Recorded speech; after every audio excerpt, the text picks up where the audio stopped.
En el año 47 después de Cristo, el emperador Claudio lidera una formidable campaña para la conquista de Britania. Es el primer intento desde la época de Julio César, 100 años atrás. Enardecidos por ritos sanguinarios y liderados por un carismático guerrero, los habitantes de la isla hostigan a los ejércitos romanos mediante la guerra de guerrillas. Casi 40 años después, en 84 después de Cristo, el emperador Domiciano se enfrenta a los bárbaros en las fronteras y a la traición en el Senado, hasta que una conspiración cambia la historia de Roma y el emperador Trajano termina lo que Domiciano había empezado. El Imperio Romano, las guerras dacias. Roma, año 80 después de Cristo. A finales del primer siglo, el Imperio Romano es sólido, su ejército es poderoso, las victorias militares son frecuentes, el dominio se refuerza. El imperio entra en un periodo muy próspero, que se prolongará casi 150 años, hasta mediados del siglo III después de Cristo, momento en que afrontará una época muy problemática. Roma se ha expandido, pero alrededor de su núcleo civilizado, tribus bárbaras de Germania y Dacia, las actuales Alemania y Rumanía, se resisten a la dominación.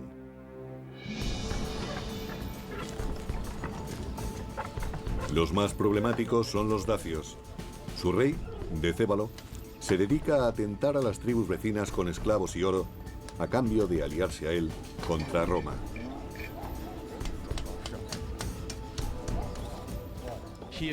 Tiene éxito en sus alianzas en el norte y está extendiéndolas por el este también con éxito. Se está convirtiendo en un líder notorio en la zona y a los romanos no les agrada ese tipo de notoriedad. El rey Decébalo consigue arruinar la estrategia romana de mantener divididas a las diferentes tribus bárbaras. Los romanos, premeditadamente, se habían dedicado a enfrentar a unas tribus con otras. Trataban de evitar que pudieran unirse contra Roma y que ninguna de ellas llegara a ser lo suficientemente poderosa como para someter al resto y plantear una seria amenaza. Decébalo establece las alianzas tribales contra Roma justo en un momento de transición para el imperio. En Roma, Domiciano se dispone a tomar las riendas del imperio que hasta entonces llevaba su hermano, Tito, ahora postrado en el lecho de muerte. La situación cambia de forma imprevista y Roma no parece preparada. La rivalidad entre Tito y Domiciano era evidente. Tito muere enfermo de peste en el año 81 después de Cristo, aunque surgieron rumores sobre un posible envenenamiento. Tito, que goza del favor del pueblo, solo ha gobernado durante 2 años que se han hecho muy largos para Domiciano, como relata el cronista del siglo II, Suetonio. Domiciano no perdía ocasión de declarar que su hermano y él deberían de haber gobernado Roma juntos, pero a su padre nunca le pareció buena idea. Cuando Tito se vio asaltado por una grave enfermedad, Domiciano ordenó que no se le asistiera, incluso cuando exhalaba su último aliento.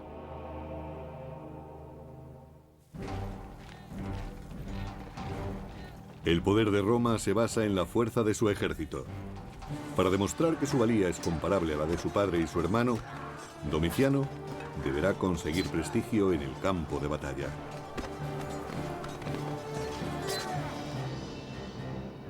En el año 83 después de Cristo, se adentra en Germania a la cabeza de sus tropas.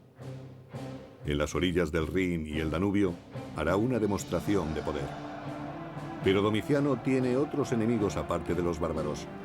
Para evitar problemas, coloca a un desconocido al frente del ejército, alguien que nunca supondrá una amenaza directa para su persona, Cornelio Fosco. El comandante en jefe de las tropas podría llegar a suponer la mayor amenaza para la persona del emperador.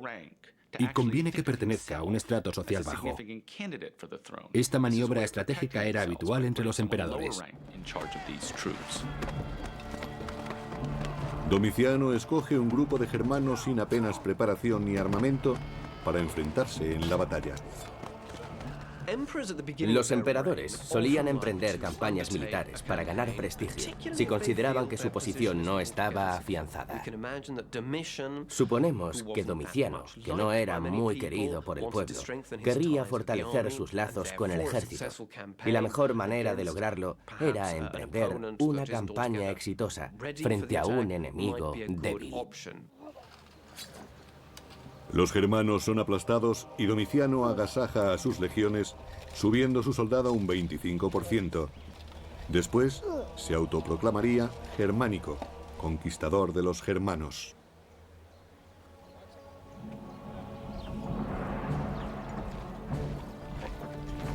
Por aquel entonces, un joven militar llamado Trajano gana cierta reputación en la frontera del Rin, haciendo respetar su autoridad sin recurrir a la fuerza. Es un hombre ambicioso y paciente.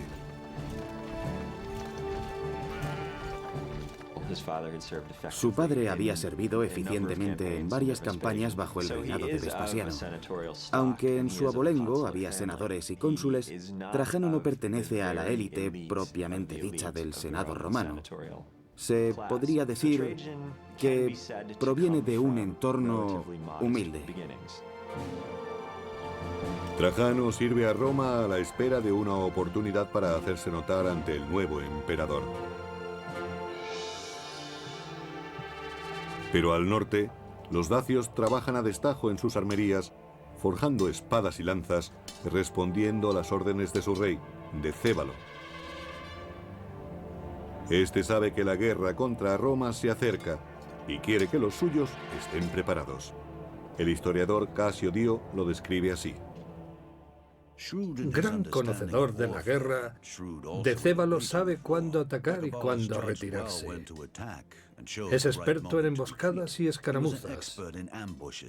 Sabe cómo alimentar la victoria, pero también sabe asumir la derrota.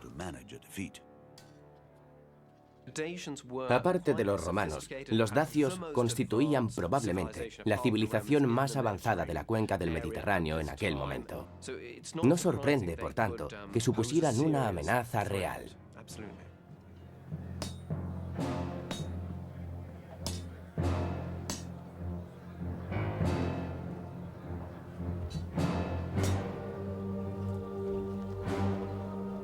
Los dacios se reúnen en torno al hechicero, que purifica las herramientas para practicar un ritual en el que su dios más sagrado, Zalmoxis, les revelará el futuro. El historiador del siglo V a.C., Heródoto, explica: Una vez cada 5 años escogen por votación a uno de entre los suyos y lo envían como emisario ante Zalmoxis, exponiéndole sus necesidades.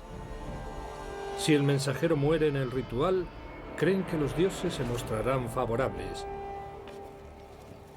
Pero si no muere, culpan al propio mensajero de su destino. Hoy, un mensajero dacio acude ante Zalmoxis para expresarle su deseo de victoria frente a Roma. Los dacios no aceptarán un mensaje desfavorable. Sin provocación previa, los dacios atacan la provincia romana de Moesia. Los mercados de Moesia están colmados con los frutos de dicha tierra, la fruta de sus huertos, el grano de sus campos, la cerámica de sus artesanos y el oro de sus minas, material necesario para acuñar las monedas romanas.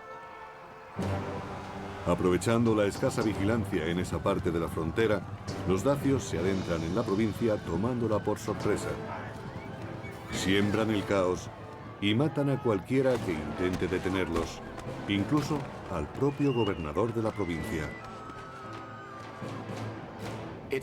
No está claro por qué en el año 84 se adentraron en Moesia.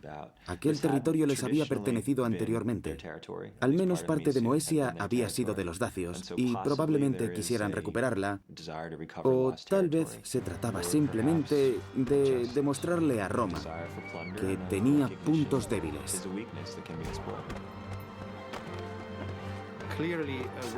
Llevar la guerra a la orilla opuesta del Danubio era una manera de prosperar para un guerrero, y Decébalo había ascendido al poder así. En otras palabras, la guerra contra Roma era el mejor modo de obtener poder político.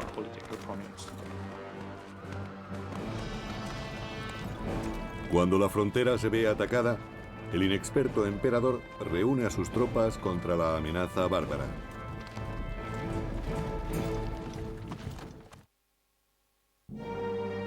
Año 84 después de Cristo. Con la muerte de su hermano Domiciano se ha convertido en emperador de Roma. Ahora debe retarse frente a un enemigo inesperado. Sin provocación previa, los dacios han atacado la provincia de Moesia matando a su gobernador. Los romanos envían a Cornelio Fosco con una legión.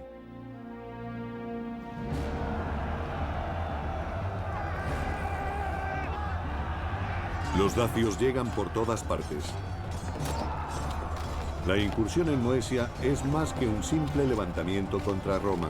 Es una afrenta directa al emperador. El asesinato de un gobernador no puede quedar impune. Lo que hace es poner a Cornelio Fosco al gobierno de la provincia, esperando que domine la situación. Pero a Fosco parece que le gusta tomar riesgos absolutamente innecesarios. Domiciano también se arriesga al nombrar a un hombre que no pertenece a la clase senatorial. Se trata de un desafío al Senado. Las tropas dacias se enfrentan a las de Fosco y las derrotan. Fosco muere, su legión es prácticamente aniquilada y los estandartes tomados. Es un golpe muy duro para los romanos.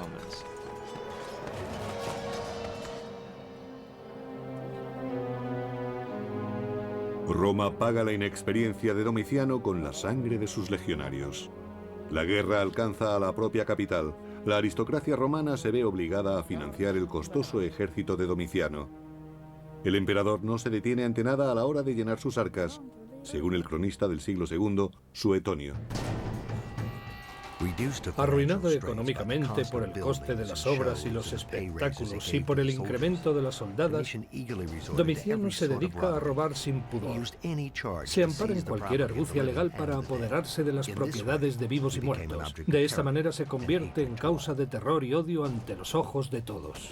Todos, salvo el ejército, cuya lealtad ha comprado.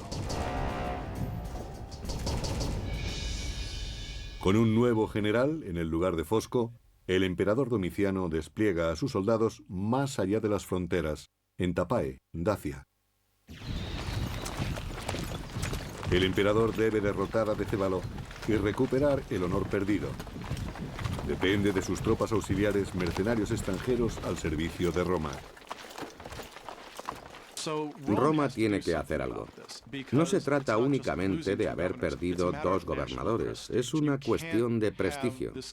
No se pueden consentir este tipo de escaramuzas, aunque la muerte de 2 gobernadores sea algo más que una simple escaramuza. Hay que responder a Decébalo de alguna forma.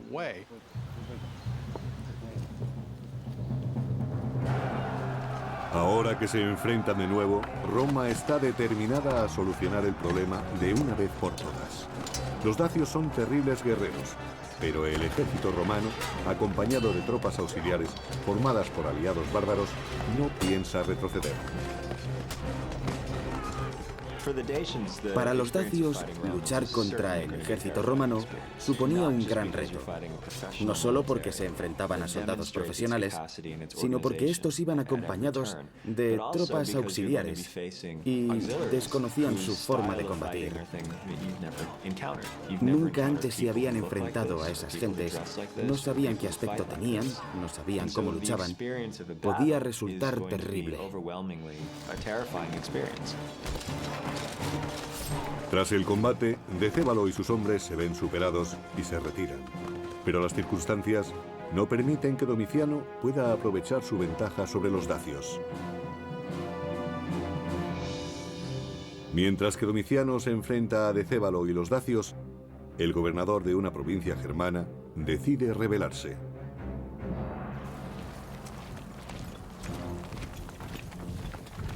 Domiciano envía al joven y leal Trajano para restaurar el orden.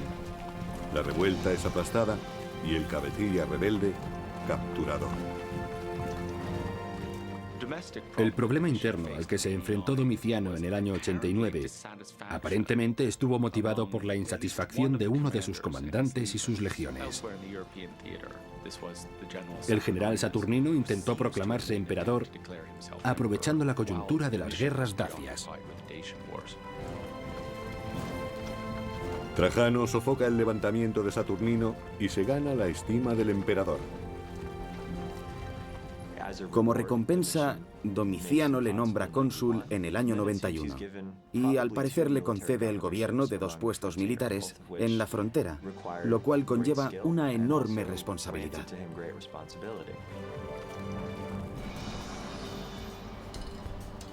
Para el rey dacio, Decébalo, los problemas políticos y militares del emperador Domiciano suponen una oportunidad única. Domiciano, un líder inexperto, se siente acuciado por el descontento creciente entre sus filas y por la resistencia de los dacios. Esperando apaciguar a sus enemigos, el inseguro Domiciano envía un mensajero a territorio dacio para proponer un tratado de paz al rey guerrero.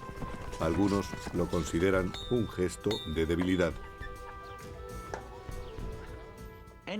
Siempre que un líder negocia con el enemigo algo distinto a su rendición incondicional, queda expuesto a las críticas internas, a ser acusado de cobardía.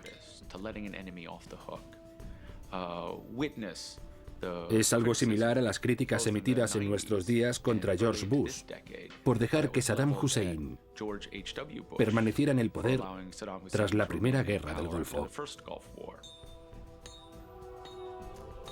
En un extraño gesto, el mensajero de Domiciano devuelve el botín de guerra al enemigo derrotado, según cuenta Casio Dio. Domiciano hizo entrega de grandes cantidades de dinero a Decébalo, así como artesanos de todos los oficios, y prometió seguir entregando enormes sumas de dinero en el futuro. Domiciano dilapida la riqueza de Roma para ganarse el favor de un bárbaro. Propone un trato muy desfavorable, que incluso le obliga a pagar tributo a los dacios, lo cual le desacredita entre los ciudadanos romanos. Además, se compromete a enviar personal cualificado de distintos ramos, lo que acabará favoreciendo la insurgencia dacia. En el año 89, el emperador Domiciano emprende otra acción grotesca: enfrentarse a 2 pueblos bárbaros más allá del Danubio, con el fin de exhibir su poder.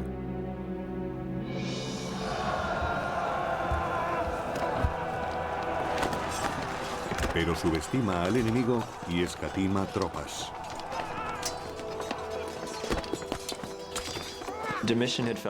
Domiciano consideraba que estas tribus no le habían mostrado su apoyo en la campaña dacia y ordena un ataque punitivo contra 2 tribus, augurando una operación rápida y fácil. Roma sufre una humillante derrota. Domiciano se expone a la difamación. Además de pagar tributo a Decébalo, hay rumores de que ha falseado victorias en Germania. Se dice que ha disfrazado a hombres de Germano para hacerlos pasar por prisioneros de guerra. Domiciano está en un callejón sin salida. Pero no todos los enemigos de Domiciano están en la frontera.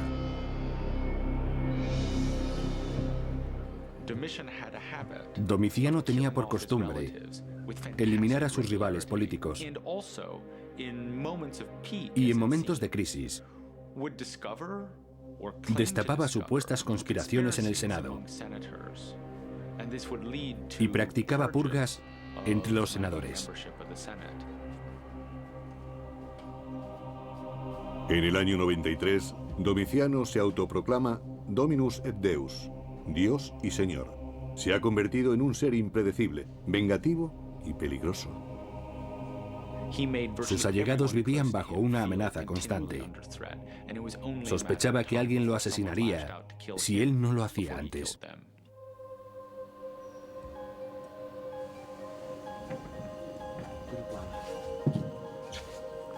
Mientras Domiciano siga vivo, nadie de su entorno se sentirá seguro. Su mujer, Domicia, y su ayuda de cámara, Estéfano, entre otros allegados, deciden actuar. Suetonio, cronista. Los conspiradores deliberaban sobre cómo eliminar a Domiciano, si en el baño o durante la cena. Estéfano, ayuda de cámara de Domicia, se ofreció voluntario. Para evitar sospechas, vendó el brazo izquierdo varios días antes fingiendo una lesión y dentro escondió una daga. Fue asesinado el 18 de septiembre del año 96 después de Cristo. Por entonces era odiado por su mujer Domicia, por varios cortesanos, y no gozaba de alta estima en el Senado. A esas alturas nadie quiere a Domiciano. Probablemente existiera una conspiración orquestada desde la corte y el Senado. El plan está en marcha.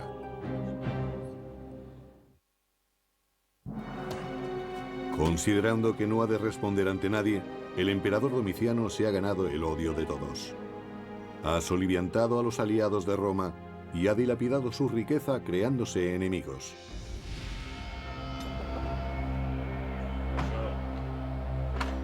Un sirviente en el que confía, Estéfano, se reúne con el emperador aprovechando sus temores. Nos lo cuenta el cronista Suetonio. Estéfano pide audiencia al emperador pretendiendo revelar una conspiración contra él.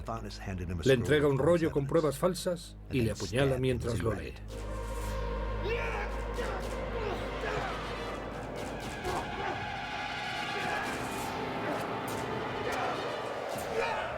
Los guardias escuchan el alboroto y corren hacia los aposentos. Ya es demasiado tarde, aunque atrapan a Estéfano.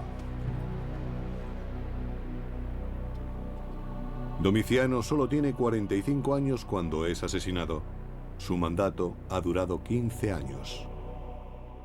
El asesinato de Domiciano es la culminación de un plan urdido, al menos al principio, en su propia casa. Es asesinado en sus estancias privadas. Parece un caso de fácil resolución, pero hay razones para pensar que hubo más partes interesadas.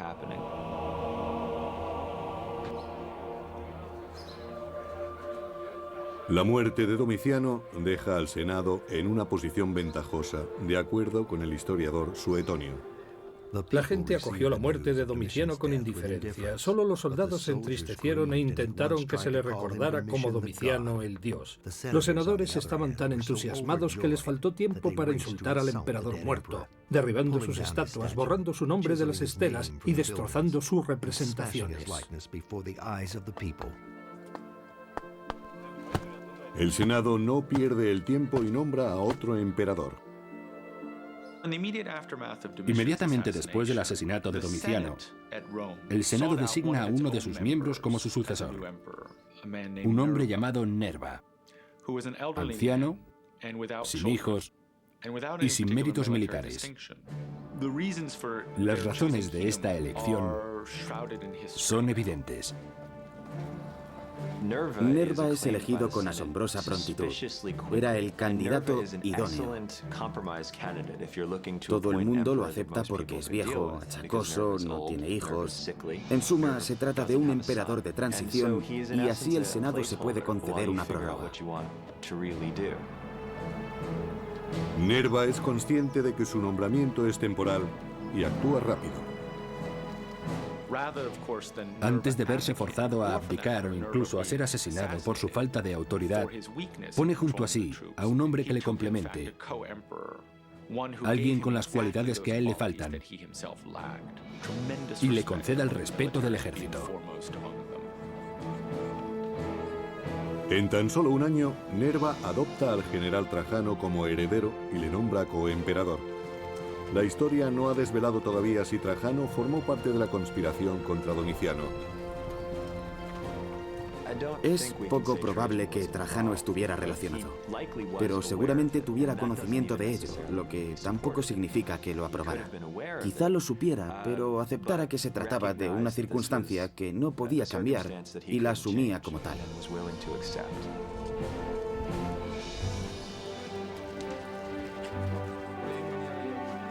En el año 98 después de Cristo, Trajano, a pie y vestido de civil, se presenta a las puertas de Roma.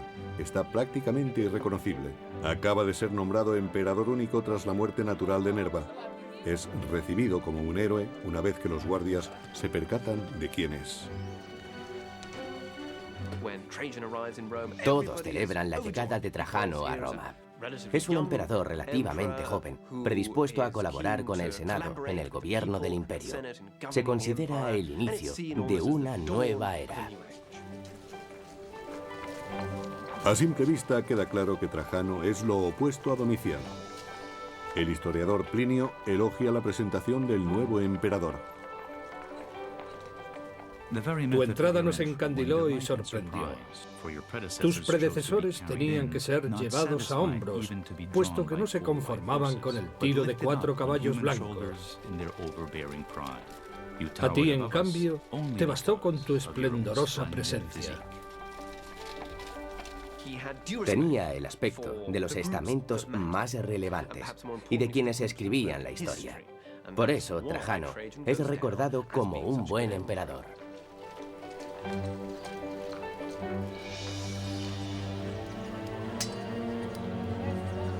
Trajano hereda una Roma humillada y un costoso tratado de paz con los dacios.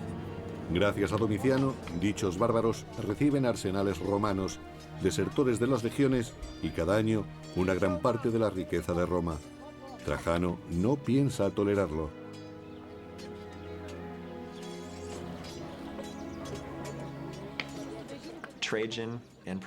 Trajano consideraba el tratado de Domiciano con los dacios como un ultraje, como una mancha para Roma.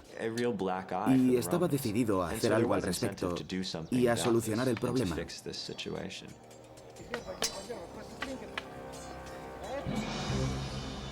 Trajano no permanece mucho tiempo en Roma. Con 9 de sus legiones y tropas auxiliares parte hacia el Danubio con la intención de terminar una empresa inacabada.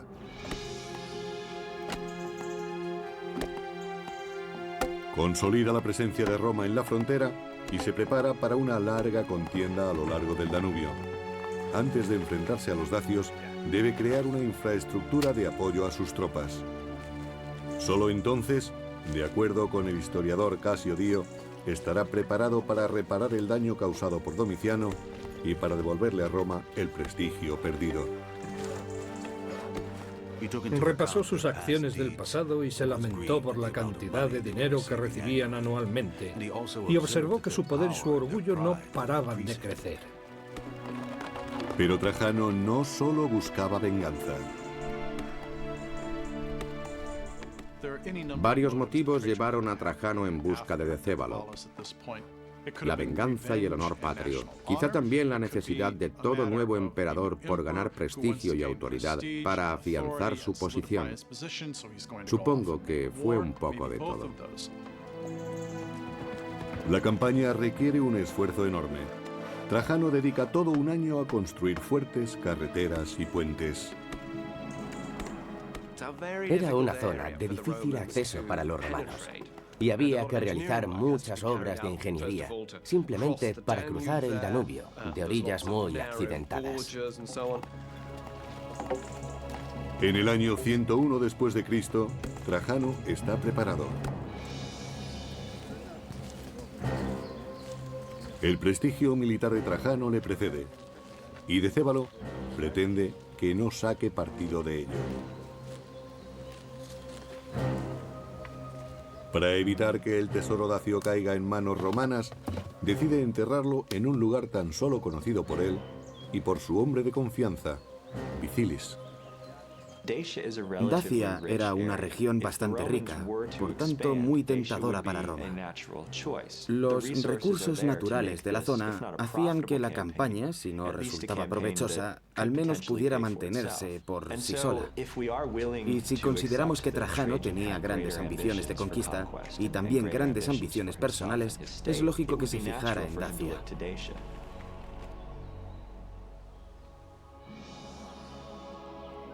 En el año 101 después de Cristo, los dacios saben que la paz está a punto de romperse.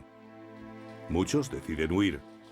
Los dacios ya han luchado con los romanos anteriormente, pero esta vez es distinto, como explica el historiador Casio Dio. Decébalo, conocedor del avance de Trajano, se asustó, pues sabía muy bien que antes no había vencido a los romanos sino a Domiciano. Ahora debía luchar contra los romanos y contra Trajano, el emperador. Familias enteras de dacios parten hacia regiones más seguras. Saben que esta vez no habrá negociaciones. Trajano solía viajar con sus tropas y compartir algunas de sus dificultades. Eso hacía que Trajano fuese apreciado por sus soldados y que él valorara el esfuerzo de estos mientras hacían frente a dichas dificultades.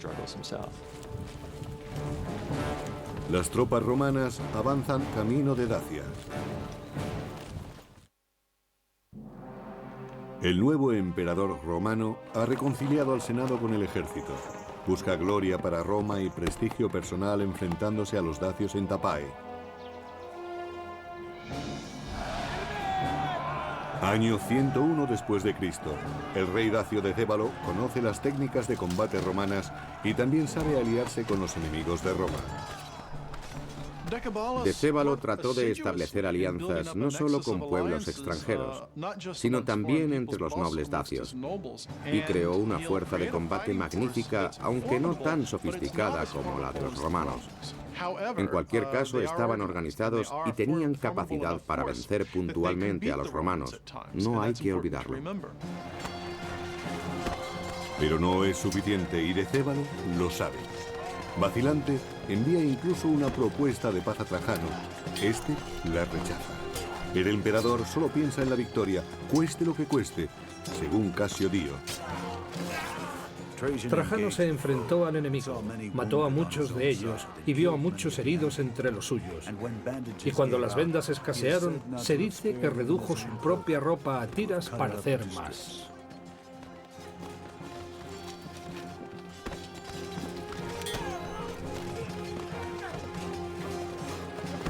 Un guerrero dacio siempre preferirá morir a ser capturado. Tratan a los prisioneros con extrema crueldad.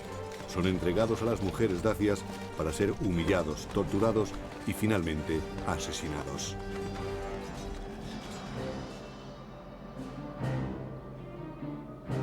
Trajano vence a Decébalo, forzándole a someterse a la voluntad de Roma. Deberá devolver todo lo que ha conseguido de los anteriores tratados y jurar obediencia. Casio Dio lo recuerda. Decébalo se comprometió a regañadientes a entregar las armas, a devolver a los desertores, a derribar los fuertes, a retirarse de territorio ocupado y, más aún, a aceptar a los amigos y a los enemigos de Roma. Tras su victoria, Trajano ha convertido un fiero adversario en aliado y puede volver a Roma con orgullo.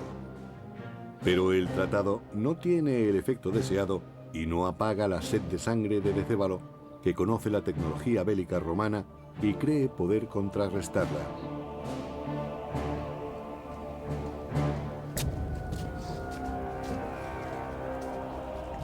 Los dacios no se resignan.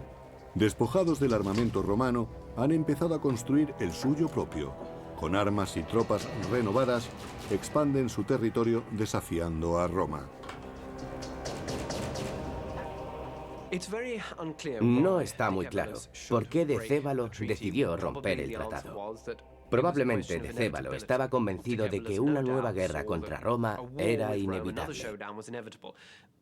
La región no era suficientemente grande para los dos, y por tanto dedujo que debía atacar primero. Volvió a acoger desertores, realizó algunos movimientos estratégicos y pensó que tal vez podría tomar la iniciativa y acelerar el enfrentamiento con Trajano, que sin duda no lo eludiría. Decébalo reconstruye su maquinaria de guerra en Dacia y Trajano parte en su busca desde la península itálica. Mientras que Decébalo confía en la fuerza, Trajano opta por la diplomacia. Tienta a los Quadi, a los Marcomanni y a otros pueblos afines a los dacios, pero atraídos por las riquezas romanas. Al tenerlos como aliados, Trajano merma el poder militar de Decébalo. Si los dacios quieren guerra, deberán luchar solos. Trajano respondió a las provocaciones de Decébalo entablando conversaciones con casi todos los pueblos que habitaban las regiones cercanas a Dacia. Decébalo está desesperado y sus aliados empiezan a vacilar. Quieren abandonarle y se acercan poco a poco a los romanos. Decébalo sabe que la situación es crítica. Año 106 después de Cristo. Trajano conduce directamente sus tropas hasta el centro político del reino de Dacia, Sarmizegetusa, en la actual Rumanía.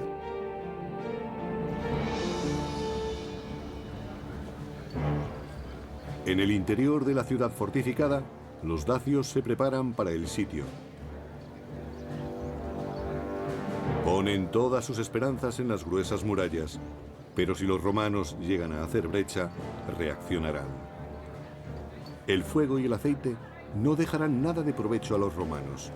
Además, el veneno hará que ningún dacio, sea hombre, mujer o niño, sea capturado y esclavizado. Si les derrotan, se reunirán todos más allá de la muerte.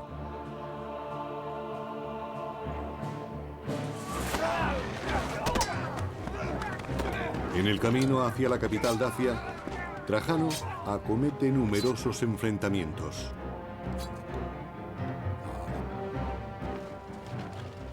Se trataba de una ciudad fortificada, difícil de tomar, y los romanos habían evolucionado muy lentamente de plaza en plaza, y claro está, sufriendo gran cantidad de bajas. Fue una lucha terrible. Una puerta impenetrable se opone a la voluntad de Trajano. Año 106 después de Cristo. Durante más de 2 décadas, los hostiles dacios han atormentado a Roma. Ahora vuelven a romper su tratado. El emperador moviliza a las tropas para tomar su plaza fuerte.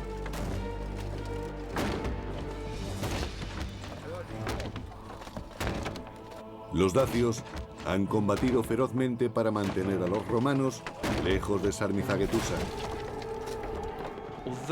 Aunque el armamento de los dacios no fuera tan sofisticado, combatían en su tierra y ocupaban posiciones estratégicas. La capital era una fortaleza y no debía resultar fácil conquistarla.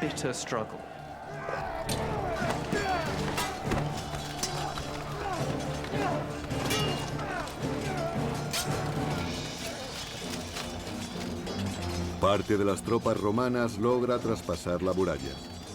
Pero los dacios prefieren la muerte a la derrota. Se han envenenado y han incendiado la ciudad. Decébalo, rodeado por soldados romanos, no se dejará coger con vida. Su ayudante, Vicilis, en cambio, suplica por su vida y es capturado. Pero el mejor premio para los soldados de Trajano es la cabeza de Decébalo. Más tarde, la mostrarán en su victorioso desfile por las calles de Roma. Era el primer éxito militar de un emperador desde los días de Augusto y Julio César.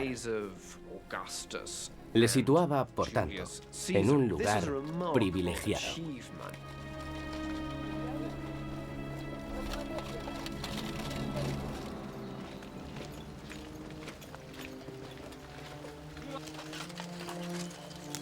La victoria también aporta beneficios materiales.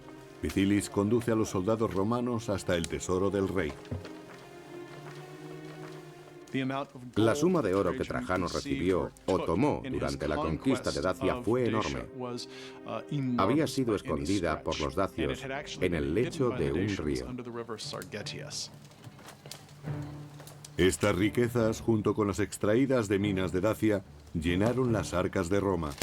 Según las crónicas, Roma recuperó 225 toneladas de oro, 500 toneladas de plata y 50.000 esclavos.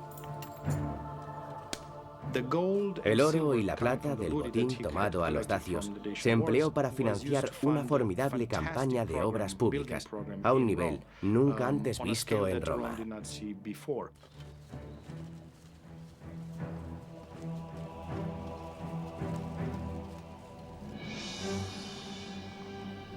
El expolio aporta a Trajano los fondos necesarios para construir un nuevo foro en Roma, el mayor jamás construido. Aunque solo se ha conservado hasta hoy la columna central, debió ser majestuoso. Esta impresionante pieza llamada Columna de Trajano ofrece una representación gráfica de las guerras dacias que devolvieron a Roma su gloria. La columna de Trajano mide 30 metros de altura y muestra 155 escenas de la guerra contra los dacios. Por supuesto, no se trata de una recopilación pormenorizada, son las escenas más representativas. Podemos ver representados a distintos pueblos bárbaros, pero lo más significativo es el triunfal avance de los romanos y sus dos grandes victorias bélicas. La columna es un monumento propagandístico. Primero, es una gran obra de ingeniería y, por otra parte, es un símbolo del poder militar que Trajano devolvió a Roma. El inmenso botín de guerra y el triunfo en la batalla alimentarán las ansias de poder de Trajano. Su época está marcada por las conquistas y una década después de las guerras dacias emprende una ambiciosa campaña en Partia, en lo que hoy es Irak.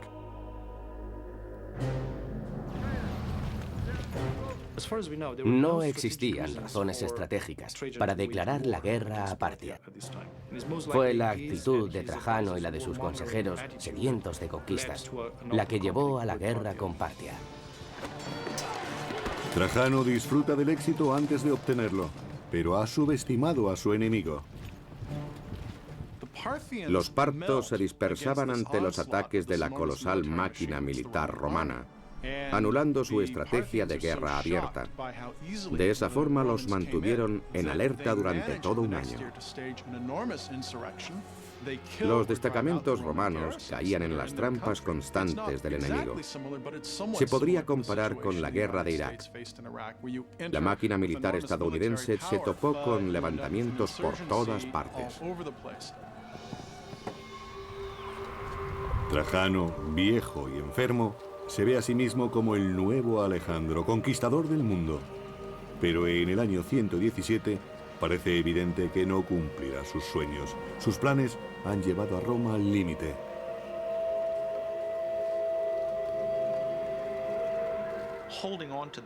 Ocupar territorios tan hostiles es muy difícil. Y Trajano se da cuenta, mientras lucha en el norte, el centro y el sur a la vez, de que ha sobreexplotado sus recursos. Ya anciano, Trajano se retira, abandonando su campaña y volviendo a Roma, pero muere antes de llegar. La situación en la que Trajano se encuentra antes de abandonar su campaña es similar a la de Estados Unidos y sus aliados hoy en día, en la misma zona del mundo, con las mismas defensas porosas, las mismas fronteras naturales y el mismo deseo de acelerar un proceso que debía haberse planteado con más previsión, con un plan para ganar la guerra, pero sin planes para organizar el territorio una vez acabados los combates. Trajano es considerado como uno de los grandes emperadores romanos, pero no puede colmar sus ambiciones. El gran fracaso de la política de Trajano se descubre justo después de su muerte, cuando Adriano se retira de la mayor parte del territorio conquistado por su predecesor. Incluso la provincia de Dacia, que tanto costó conquistar, acaba perdiéndose. Los imperios son moldeados por sus líderes. La historia juzga a Trajano como buen emperador y, en cambio, infama a Domiciano. Pero ambos apelaron a las necesidades del imperio para satisfacer sus ansias personales. No serían los últimos emperadores en seguir tan peligroso camino, un camino que llevaría a la caída del imperio.